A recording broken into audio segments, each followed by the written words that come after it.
जंगल के सब पक्षी मिट्ठू महाराज से बहुत ज़्यादा ही परेशान थे, क्योंकि इस जंगल में कई सालों से बारिशें न होने के कारण जंगल में कहर पड़ गया था। जंगल में कुछ भी खाने को न था, सारी फसलें सूख गई थीं।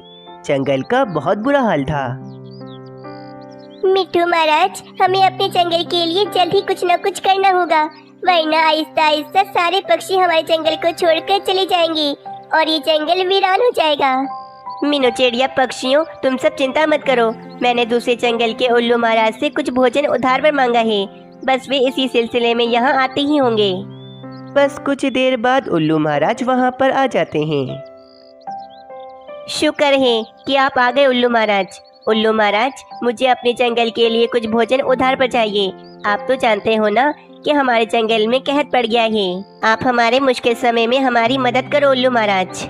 मिट्ठू महाराज, मैं तुम्हें उधार पर भोजन दे तो दूंगा, परंतु तुम मेरा उधार पर लिया हुआ भोजन मुझे वापस कब करोगे? तुम्हारे पास तो आप कुछ भी नहीं बचा है। उल्लू महाराज, आप ऐसा मत बोलो, हमें भोजन की बहुत जरूरत है।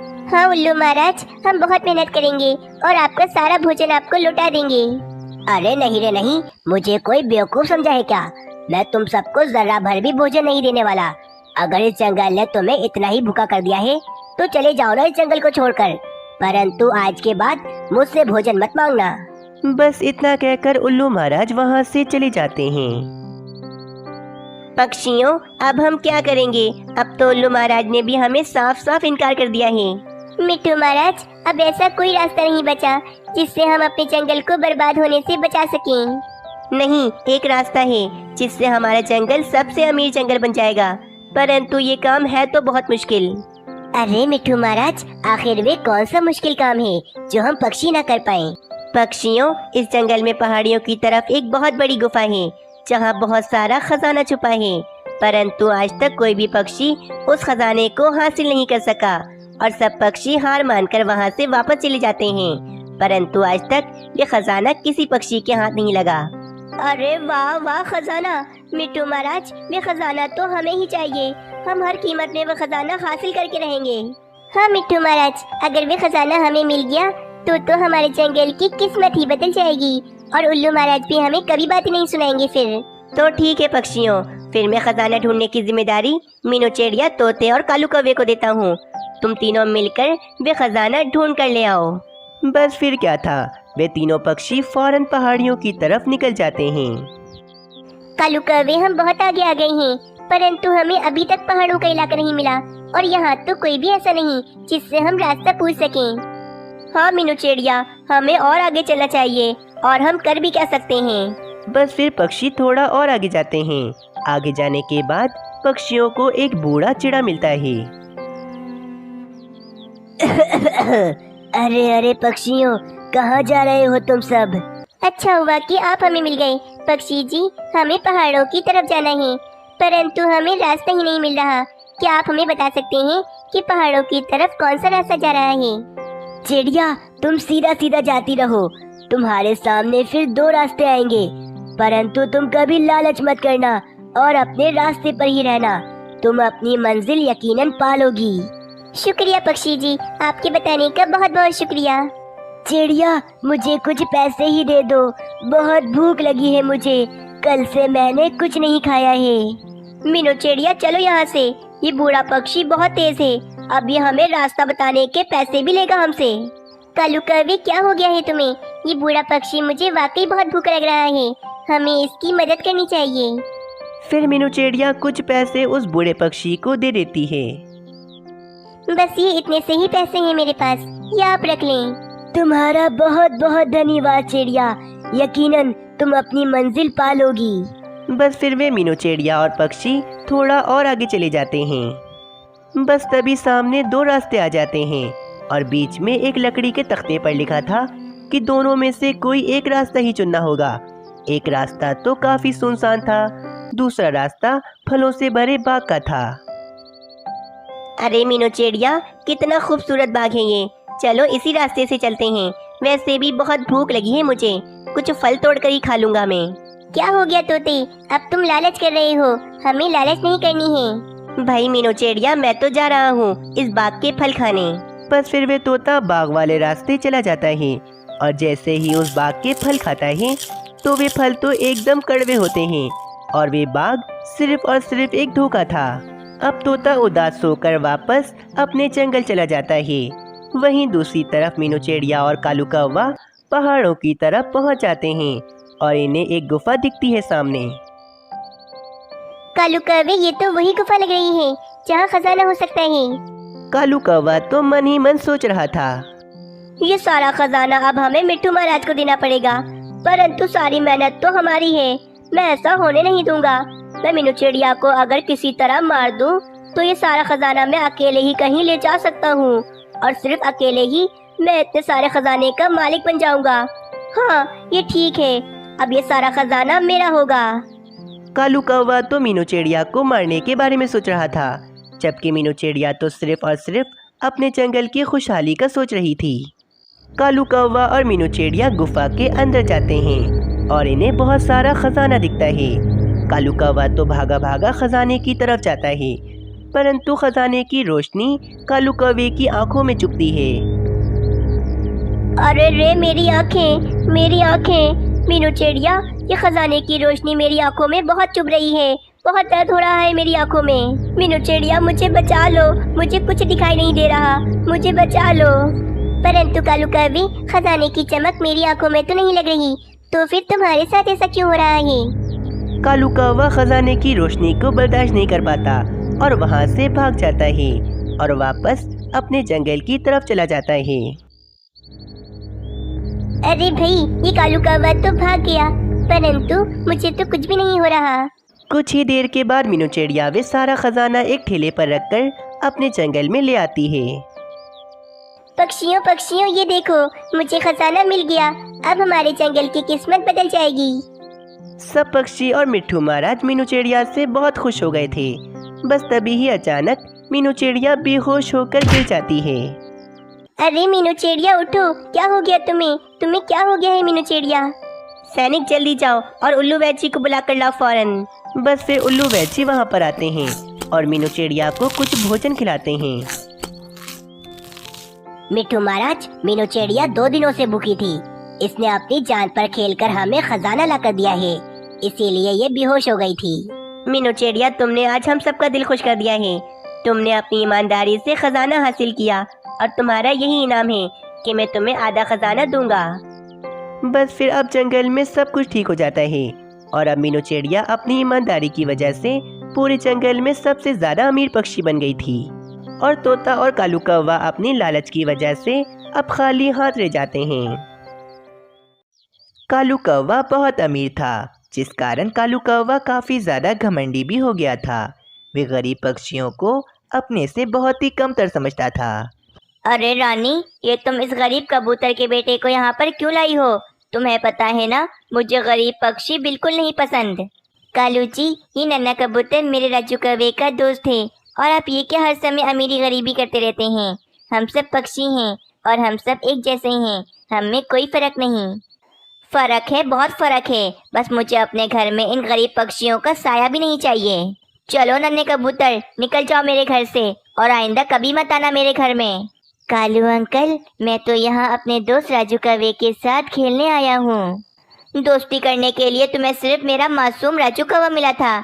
जाओ, जाकर पहले अमीर होकर आओ, फिर दोस्ती करना मेरे राजू कौवे से। बस कालू कौवा उस नन्हे कबूतर की बेइज्जती करके उसे भगा देता है। उसी जंगल में एक मीनू चिड़िया भी रहती थी। मीनू चिड़िया भी काफी गरीब थी। मीनू चिड़िया के 2 बच्चे थे। मानो चिड़े सोनो चिड़िया, आज भोजन थोड़ा कम है, तुम दोनों को आज इसी भोजन में अपना पेट भरना होगा।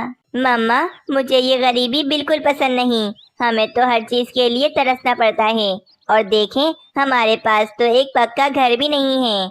इस बेकार से घोंसले में रह रहकर मैं तो बहुत ज़्यादा परेशान आ गया हूँ। हाँ मम्मा, अगर मेरे बाबा जिंदा होते तो भी कुछ ना कुछ ज़रूर कर लेते। अपने बच्चों की बात सुनकर मीनू चिड़िया सोचने लगती है, इन बेचारे बच्चों को क्या पता कि इनके बाबा बहुत अमीर थे। अगर वे दूसरे जंगल में मुझसे बिछड़े न होते तो आज हम बहुत ज़्यादा अमीर होते। परंतु अब तो कुछ भी नहीं पता। मैं नहीं जानती कि सोनू चिड़े कहाँ हैं, वे जिंदा हैं या फिर नहीं।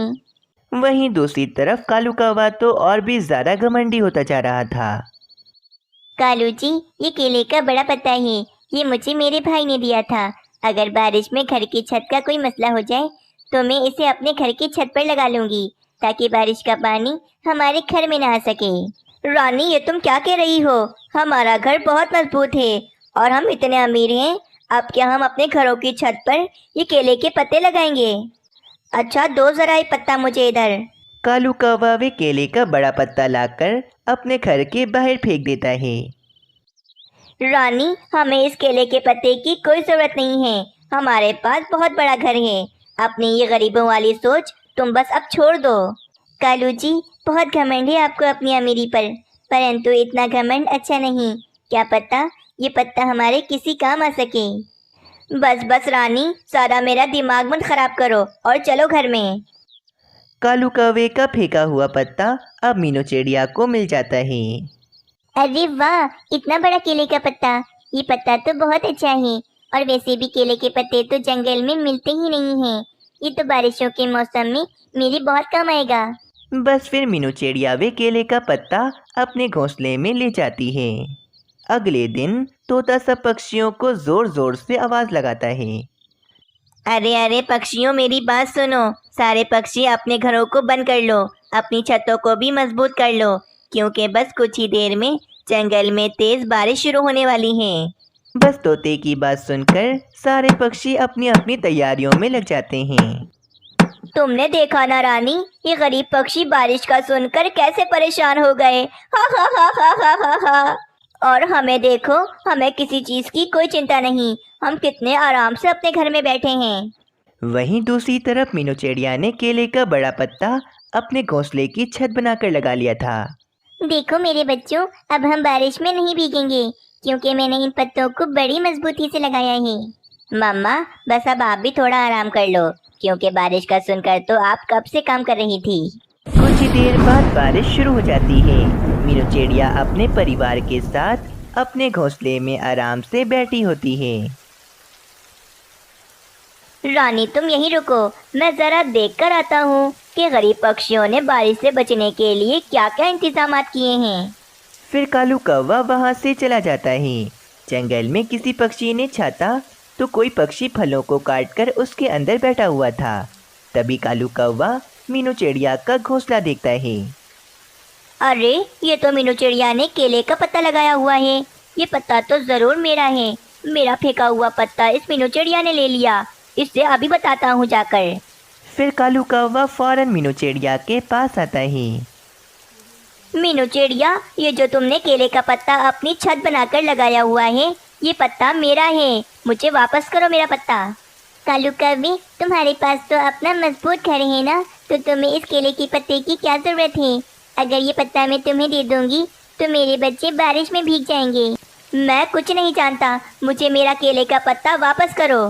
कालू अंकल, आप चले जाओ यहाँ से, हम नहीं दे सकते आपको ये पत्ता। ठीक है, मत दो मुझे ये पत्ता। फिर कालू कौवा उस पत्ते पर जोर जोर से उछलकर उस पत्ते की छत को तोड़ देता है। हाय रे कालू कौवे, ये तुमने क्या किया? आखिर क्या मिला तुम्हें ये सब कुछ करके? आनंद आ गया भाई ये सब कुछ करके। तुम जैसे गरीब पक्षियों को तो इस तेज बारिश में भीगकर मर ही जाना चाहिए।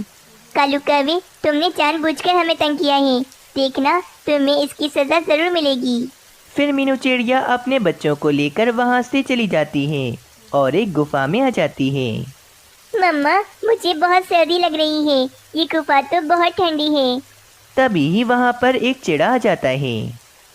अरे भाई, ये गुफा में कौन पक्षी घुस गया? मीनू चिड़िया उस चिड़े को देखकर हैरान रह जाती है, क्योंकि वे चिड़ा और कोई नहीं बल्कि मीनू चिड़िया का पति सोनू चिड़ा था। सोनू चिड़े, आप जिंदा हैं? अरे मानो चिड़े, सोनू चिड़िया, देखो देखो, यही तुम्हारे बाबा हैं। कहाँ चले गए थे आप? मैंने आपको कहाँ कहाँ नहीं ढूंढा। मीनू चिड़िया, मुझे दूसरे जंगल के उल्लू महाराज ने कैद कर लिया था। तुम्हें पता है, मुझ पर एक पक्षी ने झूठा चोरी का इल्ज़ाम लगा दिया था, जिस कारण मैं पूरे 5 साल दूसरे जंगल की कैद में रहा। बस जैसे ही मैं वहाँ से आज़ाद हुआ तो मैं फ़ौरन अपने जंगल वापस आ गया। मीनू चिड़िया, चलो मेरे घर। अब तुम इस तरह गुफा में नहीं रहोगी, अब तुम मेरे साथ आराम से बड़े से घर में रहोगी। फिर सोनू चिड़ा अपने परिवार को लेकर अपने घर की तरफ चला जाता है।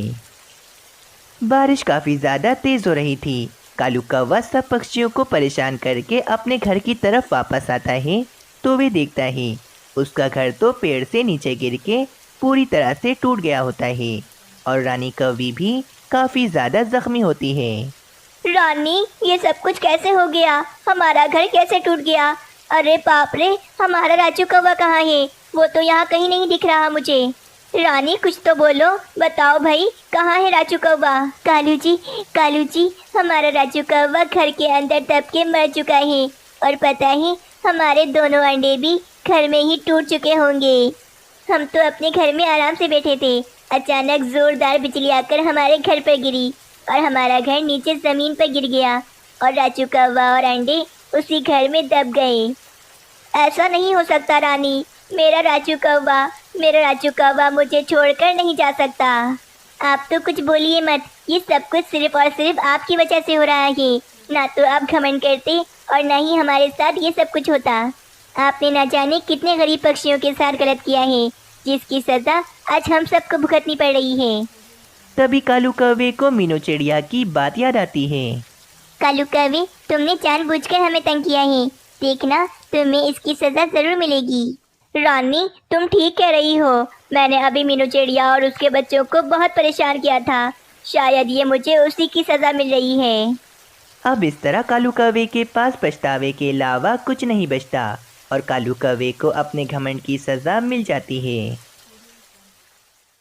आज से 2 दिन के बाद मेरा जन्मदिन है। लगता है हर बार की तरह इस बार भी सभी पक्षी मेरा जन्मदिन बहुत ही धूमधाम से मनाएंगे। लेकिन इस बार जंगल में किसी भी पक्षी ने मेरे जन्मदिन की अभी तक तैयारी नहीं की है और तो और कालू जी ने भी अभी तक मेरे जन्मदिन पर मुझे क्या तोहफा देना है ये भी नहीं बताया है। लगता है इस बार जंगल में किसी भी पक्षी को मेरा जन्मदिन याद ही नहीं है। रानी कौवी इतना कहती ही है कि वहाँ पर कालू कौवा आ जाता है। चलो मैं किसी न किसी तरह कालू जी से पूछती हूँ कि 2 दिन के बाद मेरा जन्मदिन है, क्या उनको मेरा जन्मदिन याद है या फिर नहीं। कालू जी, आज से 2 दिन के बाद कुछ है, क्या आपको याद है या फिर नहीं। रानी, आज से 2 दिन के बाद क्या है, मुझे तो याद ही नहीं है, तुम ही बता दो कि आज से 2 दिन के बाद क्या है। मेरा अंदाजा बिल्कुल ठीक निकला, कालू जी को मेरा जन्मदिन बिल्कुल भी याद नहीं है। ये कालू जी मेरा जन्मदिन कैसे भूल सकते हैं। बताओ रानी, आज से 2 दिन के बाद क्या है। कुछ नहीं कालू जी, कुछ भी नहीं है, आप अपना काम कीजिए। मैं सब समझता हूँ कि आज रानी मुझ पर इतना गुस्सा क्यों है। रानी को लगता है कि मुझे उसका जन्मदिन याद नहीं है, लेकिन मुझे तो उसका जन्मदिन याद है। लेकिन मैं रानी का जन्मदिन बहुत ही धूमधाम से मनाऊंगा और रानी को मैं सरप्राइज दूंगा। रानी, मैं जरा कुछ देर में आता हूँ, मुझे किसी काम से जाना है। ये कहकर वे कालू कौवा वहाँ से चला जाता है। लगता है कालू जी मुझसे बिल्कुल भी प्यार नहीं करते हैं, जभी तो इनको मेरा जन्मदिन याद नहीं है। लेकिन कोई बात नहीं, जंगल के पक्षियों को तो मेरा जन्मदिन याद होगा और वे मेरा जन्मदिन बहुत ही धूमधाम से मनाएंगे, देख लेना। कालू कौवे, क्या बात है, तुमने हम सब पक्षियों को क्यों जमा किया है, आखिर क्या बात है। तोते, मुझे पता है कि कालू कौवे ने हम सब पक्षियों को क्यों जमा किया है। कालू कौवे, तुम हम सब पक्षियों से यही कहना चाहते हो ना कि आज से 2 दिन के बाद रानी कौवी का जन्मदिन है और हम रानी कौवी का जन्मदिन बहुत ही धूमधाम से मनाएं, है ना। हाँ हाँ मीनू चिड़िया, मैं तुम सब पक्षियों से यही बात कहने वाला था, लेकिन मीनू चिड़िया, मैंने और रानी कौवी ने तुम सब पक्षियों के साथ कितना गलत किया है। फिर भी मीनू चिड़िया, तुम्हें रानी कौवी का जन्मदिन याद है, मुझे तो ये बात सुनकर बहुत ही हैरत है। कालू कौवे, रानी कौवी ने हम सब के साथ जो भी किया, हम सब ने उसके लिए रानी कौवी को माफ कर दिया है और हम रानी कौवे से बहुत ही ज्यादा प्यार करते हैं। और देखना कालू कौवे, हम रानी कौवी का जन्मदिन बहुत ही धूमधाम से मनाएंगे। हाँ कालू कौवे, तुम्हें याद है कि हमने पिछली बार रानी कौवी का जन्मदिन कितने धूमधाम से मनाया था और हम सब पक्षियों ने रानी कौवी को कितने अच्छे अच्छे तोहफे भी दिए थे। हाँ हाँ कबूतर, मुझे रानी कौवी का पिछला जन्मदिन बहुत ही अच्छे से याद है। लेकिन मीनू चिड़िया, रानी कौवी मुझ पर बहुत ज्यादा गुस्सा है, क्योंकि रानी कौवी को लगता है कि मुझे उसका जन्मदिन याद नहीं है। कालू कौवे, जब हम रानी कौवी को सरप्राइज देंगे तो उस पर जो तुम्हारे लिए गुस्सा है वह गुस्सा भी दूर हो जाएगा और रानी कौवी बहुत ज्यादा खुश हो जाएगी। मीनू चिड़िया, मैं चाहता हूँ कि मैं रानी कौवी को तोहफे में एक बहुत ही ज्यादा बड़ा सा घर दूँ। रानी कौवी की यही ख्वाहिश है कि रानी कौवी एक बहुत ही सुंदर से घर में रहे, और मैं चाहता हूँ कि ये ख्वाहिश मैं रानी कौवी की जरूर पूरी करूँ। तो फिर ठीक है कालू कौवे, हम सब पक्षी मिलकर रानी कौवी के लिए एक बहुत ही सुंदर सा घर बनाएंगे और वे घर हम रानी कौवी को सरप्राइज देंगे। तोते, तुम घर बनाने के लिए लकड़ियाँ और सूखा घास जमा कर लाओगे, और बुलबुल, तुम्हें तो रंग करना काफी ज्यादा अच्छा आता है, इसीलिए तुम घर को रंग करोगी। और कबूतर और कालू कौवे, तुम दोनों बुलबुल और तोते की मदद करोगे, और तुम सब जो मुझे लकड़ियाँ लाकर दोगे उन लकड़ियों से मैं घर तैयार करूंगी। अगर हम इस तरह मिल बांट कर काम करेंगे तो हम घर जल्दी बना पाएंगे। लेकिन सभी पक्षी मेरी एक बात गौर से सुन लें कि रानी कौवी का इस बात का बिल्कुल भी पता नहीं लगना चाहिए कि हम सब पक्षियों को ये पता है कि 2 दिन के बाद रानी कौवी का जन्मदिन है। अगर ये बात रानी कौवी को पता चल गई तो रानी कौवी का पूरा सरप्राइज खराब हो जाएगा, इसीलिए कोई भी पक्षी रानी कौवी को ये बात नहीं बताएगा। और अगर रानी कौवी आकर किसी पक्षी से पूछे तो हमें बिल्कुल ऐसे बनना है कि हमें पता ही नहीं है कि 2 दिन के बाद रानी कौवी का जन्मदिन है। हाँ चिड़िया बहन, तुम बिल्कुल भी चिंता मत करो, हम में से कोई भी पक्षी रानी कौवी को कुछ भी नहीं बताएगा। चलो चलो, बस अब सब अपने अपने काम पर लग जाओ। फिर बुलबुल और कबूतर रंग लेने के लिए चले जाते हैं और कालू कौवा और तोता लकड़ियाँ और सूखा घास जमा करने के लिए चले जाते हैं। कुछ देर के बाद कालू कौवा और तोता सूखा घास और लकड़ियाँ जमा कर ले आते हैं। कालू कौवा और तोता तो लकड़ियाँ और सूखा घास जमा कर ले आए हैं। बुलबुल और कबूतर, क्या तुम दोनों भी रंग ले आए हो? हाँ मीनू चिड़िया, मैं और कबूतर दूसरे जंगल से रंग ले आए हैं। चलो ठीक है, तो फिर मैं अब इन लकड़ियों से घर बनाना शुरू कर देती हूँ। इतने समय से ये कालू जी कहाँ पर हैं? अभी तक नहीं आए, कहीं घूम रहे होंगे। चलो मैं इनको पकड़ कर लाती हूँ। फिर रानी कौवी कालू कौवे को ढूंढने के लिए निकल जाती है। रानी कौवी कालू कौवे को ढूंढते ढूंढते पक्षियों के पास आ जाती है और वहाँ पर कालू कौवा भी होता है। कालू जी, तुम यहाँ क्या कर रहे हो? मैंने तुम्हें कहाँ कहाँ नहीं ढूंढा, बताओ तुम यहाँ क्या कर रहे हो? रानी कौवी, तुम यहाँ मीनू चिड़िया अपना नया घर बना रही है, तो बस मैं मीनू चिड़िया के साथ उसका नया घर बनाने में मदद कर रहा हूँ। तुम सब पक्षी मुझे बताओ कि आज से 2 दिन के बाद कुछ है क्या? तुम में से किसी भी पक्षी को याद है कि आज से 2 दिन के बाद क्या है? नहीं रानी कौवी, हमें नहीं पता है कि आज से 2 दिन के बाद क्या है।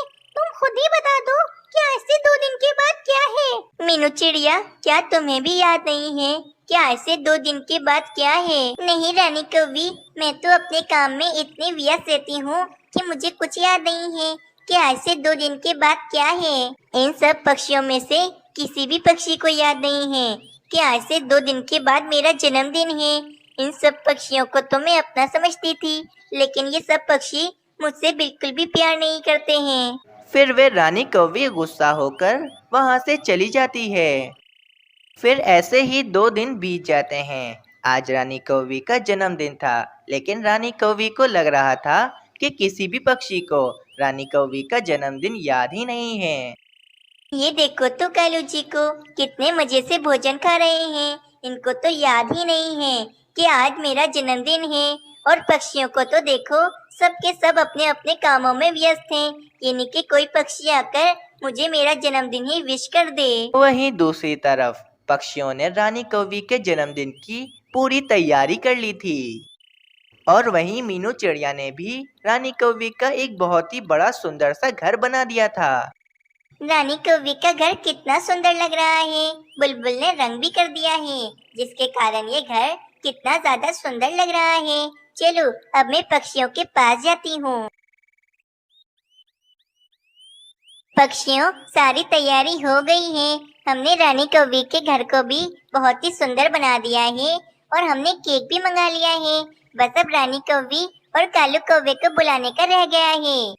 मीनू चिड़िया, मैं अभी कालू कौवे और रानी कौवी को बुलाकर लाती हूँ। फिर वे बुलबुल रानी कौवी को बुलाने के लिए चली जाती है। बस अब बहुत हो गया है। अब मैं इस जंगल में नहीं रहूंगी। मैं हमेशा हमेशा के लिए ये जंगल छोड़कर अपनी माँ के जंगल में जा रही हूँ और मैं अपनी माँ के पास ही रहूंगी। कालू जी, मैं अपनी माँ के घर जा रही हूँ। मैं जान चुकी हूँ कि इस जंगल में कोई भी पक्षी मुझसे बिल्कुल भी प्यार नहीं करता है, इसीलिए मैं इस जंगल को हमेशा हमेशा के लिए छोड़कर जा रही हूँ। अरे अरे भाई, क्या हो गया रानी कौवी, तुम कहाँ जा रही हो? देखो ना बुलबुल, ये रानी कौवी कह रही है कि इस जंगल में कोई भी पक्षी रानी कौवी को प्यार नहीं करता है, इसीलिए ये जंगल छोड़कर रानी कौवी अपने माँ के घर जा रही है। रानी कौवी, तुम भले अपनी माँ के यहाँ चली जाना, लेकिन मुझे तुम्हें कुछ दिखाना है, इसीलिए तुम अपनी आँखों पर पट्टी बांधो। फिर बुलबुल रानी कौवी की आंखों पर पट्टी बांध देती है और वे बुलबुल कालू कौवे और रानी कौवी को लेकर पक्षियों के पास चली जाती है। अरे भाई बुलबुल, मुझे कहाँ ले आई हो? मेरी आँखों से पट्टी खोलो, मुझे कुछ नहीं दिख रहा है। फिर रानी कौवी अपनी आंखों से पट्टी खोल देती है। जब रानी कौवी अपनी आंखें खोलती है तो रानी कौवी अपना सरप्राइज देखकर काफी ज्यादा खुश हो जाती है। पक्षियों, तुम सबको मेरा जन्मदिन याद था और कालू जी, आपको भी मेरा जन्मदिन याद था। हाँ हाँ रानी, हम सबको तुम्हारा जन्मदिन याद था। हम भला तुम्हारा जन्मदिन कैसे भूल सकते हैं? फिर रानी कौवी अपने जन्मदिन का केक खाती है और सभी पक्षियों को अपने जन्मदिन का केक खिलाती है। रानी कौवी, अब केक खिलाना तो खत्म हो गया है। चलो अब हमें तुम्हारे जन्मदिन का एक बहुत ही बड़ा सा तोहफा देना है। चलो तुम हमारे साथ चलो। फिर मीनू चिड़िया रानी कौवी को लेकर उसके घर के पास आ जाती है और रानी कौवी से कहती है, रानी कौवी, ये तुम्हारा घर है। हम सब पक्षियों ने मिलकर तुम्हें ये घर तोहफे में दिया है। ये तुम्हारे जन्मदिन का तोहफा है रानी कौवी। रानी कौवी इतना बड़ा और इतना सुंदर घर देखकर काफी ज्यादा खुश हो जाती है और रानी कौवी की आंखों में आंसू आ जाते हैं। पक्षियों, मुझे माफ कर दो। मुझे तो लगा था कि तुम सब पक्षियों को मेरा जन्मदिन याद ही नहीं है, लेकिन तुम सब पक्षियों ने मुझे मेरे जन्मदिन पर कितना बड़ा तोहफा दिया है। फिर अब रानी कौवी और जंगल के सभी पक्षी खुशी खुशी अपने जंगल में रहने